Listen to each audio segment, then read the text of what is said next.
আচ্ছা, এক্সেলের ভিতরে আমাদের প্রথমে কাট, কপি, পেস্ট, ফরম্যাট প্রিন্টার এগুলা কিন্তু জানা জিনিস আমাদের। আর যাদের জানা নাই তারা যদি মনে হয় যে আমরা জানি না বা পারি না, তাইলে আমাদের কি করতে হবে, মাইক্রোসফট ওয়ার্ডের যে ক্লাসগুলো আছে এগুলো একটু ব্যাকআপগুলো দেখে আসতে হবে, ইউটিউবে তো দেওয়াই আছে। আচ্ছা, এছাড়াও এখানে আছে কি ফন্টগুলার কি বলা হয়, এখানে কি কি ফন্ট আমরা ইউজ করি বাংলার ক্ষেত্রে, সুকুনি, এমজে, আর ইংরেজি হচ্ছে টাইমস নিউ রোমান অথবা সেলিব্রি। এখান থেকে আমরা যে কোনো ফন্ট ব্যবহার করতে পারি, শুধুমাত্র বাংলার ক্ষেত্রে বাংলাগুলা কাজ করবে আর ইংরেজির ক্ষেত্রে ইংরেজিগুলা কাজ করবে। আর বোল্ড, ইটালিক, আন্ডারলাইন আমাদের জানা জিনিস। আর এটা হচ্ছে কি বর্ডার আমরা দেখে লাইছি। তারপরে একটু দেখা দিই, আমরা যদি এখানে কোনো কিছু প্রিন্ট করতে চাই, কন্ট্রোল পি যদি দেই, তাহলে দেখেন এখানে কিন্তু কোথাও কোনো বর্ডার নাই। অর্থাৎ এই যে এখানে যে এগুলা কি বলে, হ্যাঁ, সেলগুলো আছে, এই প্রতিটা সেল এখানে শো আপ করতেছে না। আমরা যদি ওখানে শো করতে চাই তাহলে কি করতে হবে, আগে কতটুকু অংশ সিলেক্ট দেওয়ার পরে, কতগুলা সেল সিলেক্ট দেওয়ার পরে এখান থেকে দেখাইতে হবে কি অল বর্ডার, তখন বর্ডারগুলা চলে আসবে। আর যদি এখন যদি কন্ট্রোল ধরে পি দেই, প্রিন্ট ডায়ালগ বক্সে যাই, তাইলে কিন্তু এখানে দেখাইতেছে যে বর্ডারটা শো করতেছে। হ্যাঁ, এই প্রিন্টটা পরে আলাদা প্রিন্টের ক্লাসে দেখাবো, ঠিক আছে। আর যদি মনে করেন যে না এগুলো আবার দরকার নাই, তাহলে সিলেক্ট দেওয়ার পরে এখান থেকে আবার নো বর্ডার করে দিলে বর্ডার চলে যাবে। আর এখানে আছে হাইলাইট কালার, বড় করে ছোট করে, তারপরে এখানে আছে কি টেক্সট কালার, এখানে আছে কি অ্যালাইনমেন্ট। এখানে অ্যালাইনমেন্ট কয়টা দেখছেন, আমি এটা যদি বড় করে দিই, আমি চাইছি সেটা বর্তমানে আছে নিচের দিকে আছে, আমরা কি করলাম এটা উপর দিকে নিয়ে নিতে চাইতেছি। তারপরে উপর থেকে মাঝখানে নিতে চাইতেছি, এই যে মাঝখানে। আর চাইতেছি যে এটা হচ্ছে উপর নিচ নির্দেশ করে, আর এটা হচ্ছে ডানে বামে মাঝখানে নির্দেশ করে। বুঝে গেল, এই যে উপরে মাঝখানে নিচে, আর এটা হচ্ছে বামে মাঝখানে ডানে। তাহলে আমরা এখানে মাঝখানে দিলাম এবং এখানেও মাঝে বরাবর দিলাম। আর এখানে আছে কি এটা বিভিন্ন অ্যাঙ্গেলে ঘুরবে, এই যে বিভিন্ন অ্যাঙ্গেলে ঘুরবে। এখানে প্রথমে আছে কি কাউন্টার ক্লক মানে কি উল্টো ভাবে ঘুরবে। যেমন কাউন্টার ক্লক মানে কি, আমরা যখন কোনো দৌড় প্রতিযোগিতা দেই বা কোনো কিছু খাবারের প্রতিযোগিতা দেই, যেটা এত মিনিটের ভিতরে খাইতে হবে, তখন কিন্তু এটা সবসময় কি হয় উল্টা ভাবে ঘুরে, মানে 59, 58, 57, 56, 55 এভাবে 0 পর্যন্ত আইলেই টাইম শেষ। তো এইটা এইভাবে ঘুরে।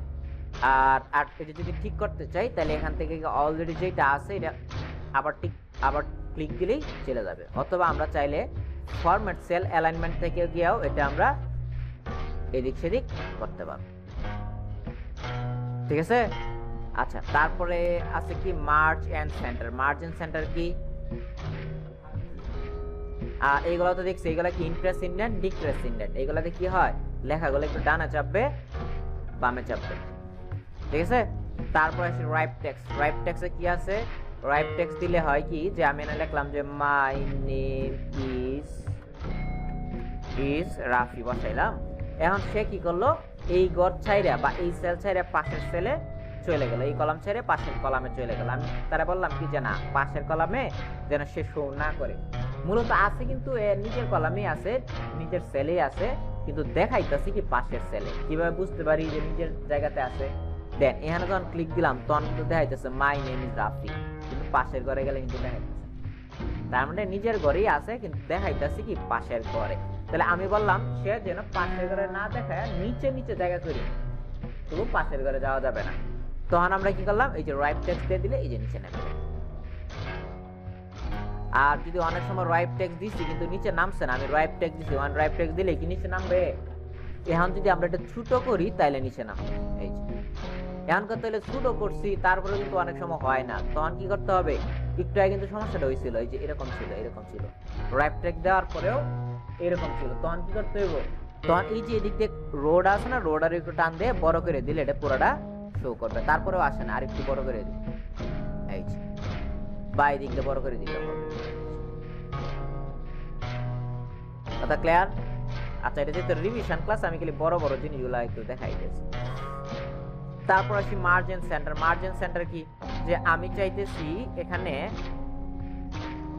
এই যে এখানে কতটুকু অংশ মার্জ করে দিব, এই কয়েকটা সেল একত্রিত করে দিব, এটা বলা হয় কি মার্জ। তাহলে আমরা হইতে পারি এই কয়েকটা সেল হইতে পারে বা বেশি সেলও নিতে পারি, নিয়ে কি করলাম মার্জ এন্ড সেন্টার।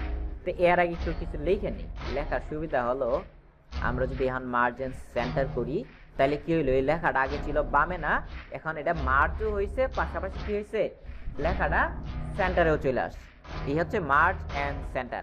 আবার যদি আনমার্জ করতে চাই, যেটা আবার আগের অবস্থায় ব্যাক যাবে, তখন এই যে আনমার্জে ক্লিক দিলে এটা আবার আনমার্জ হয়ে যাবে। আবার এটার ভিতরে প্রথমে তো বাহিরে আছে মার্জ এন্ড সেন্টার, এটার ভিতরে গেলে অনলি মার্জও কিন্তু আছে, এই যে অনলি মার্জ। তো এই মার্জ দিলে লেখাটা কি হবে না, সেন্টার হবে না, শুধুমাত্র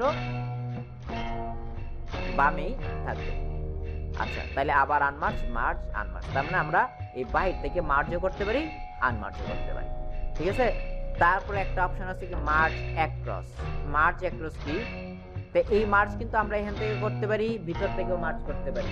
আর আনমার্জ করার জন্য এই বাহির থেকেও আনমার্জ করা যাবে, অথবা এই ভিতর থেকেও আনমার্জ করা যাবে। আর এটা তো দেখলামই, এখন বাকি আছে তাইলে কি মার্জ অ্যাক্রস। মার্জ অ্যাক্রস হচ্ছে কি, যে আমি চাইতেছি এই রোটা আলাদা মার্জ করব, এই যে মার্জ এন্ড সেন্টার, আবার এইটারও চাইতেছি কি মার্জ এন্ড সেন্টার, কিন্তু এভাবে আলাদা আলাদা মার্জ করার আমার টাইম নেই। আমি চাইতেছি কি এখান থেকে এখান পর্যন্ত পুরাটা যেন প্রতিটা লাইন রো অনুযায়ী আলাদা আলাদা মার্জ হয়ে যায়। তখন এভাবে সিলেক্ট দেওয়ার পরে যদি আমি এখান থেকে মার্জ করি, তো এখান থেকে মার্জ করলে তো সবটা মার্জ হয়ে যাবে, কিন্তু আমি কিন্তু সবটা না, শুধু রো অনুযায়ী আলাদা আলাদা মার্জ হবে। তখন আমরা কি করলাম, এই যে এটার ভিতরে যায়, এটার ভিতরে গিয়ে আমরা বলে দিলাম কি মার্জ অ্যাক্রস। এই প্রতিটা রো আলাদা আলাদা মার্জ হয়ে গেছে, কিন্তু কলামের ক্ষেত্রে কিন্তু এই মার্জ কাজ করবে না। করবে কি কলামের ক্ষেত্রে, কলামের ক্ষেত্রে একটা মার্জের অপশন আমি দেখা দিয়েছিলাম না, মনে আছে?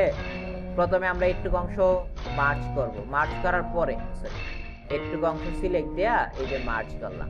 তো মার্জ করার পরে দেখছি আমি এখান থেকে এই পর্যন্ত সবগুলা কলামে যেন এরকম এরকম ভাবে মার্জ হয়ে যায়। তখন কি করলাম, প্রথমে যেটা মার্জ করলাম এটার ভিতরে কার্সর রাখতে হবে, তারপর যাইতে হবে ফরম্যাট পেন্টার, তারপর একটু জায়গায় ক্লিক দিয়ে এই। আবার আমরা যদি চাই যে এই দুইটারে মার্জ করলাম, এখন এটা যেমন দুইটা করে মার্জ করছি, এটা যেমন দুইটা করে মার্জ করছি, এই প্রতিটা ঘরে কি হবে, প্রতিটা সেলে কি হবে, দুইটা করেই মার্জ হবে। তখন আমাদের কি করতে হবে, যেটা মার্জ করছি আগে এটা সিলেক্ট দিতে হবে, তারপর মার্জ এন্ড সেন্টারে গিয়া তারপর কি করতে হবে ফরম্যাট প্রিন্টারে গিয়া, তারপর যতটুকু জায়গা আমরা সিলেক্ট করবো একটুকু জায়গা আলাদা আলাদা এই যে মার্জ। ঠিক আছে, কথা ক্লিয়ার? এটা গেল। তারপরে আমরা আসি নাকি ফরম্যাটিং আছে,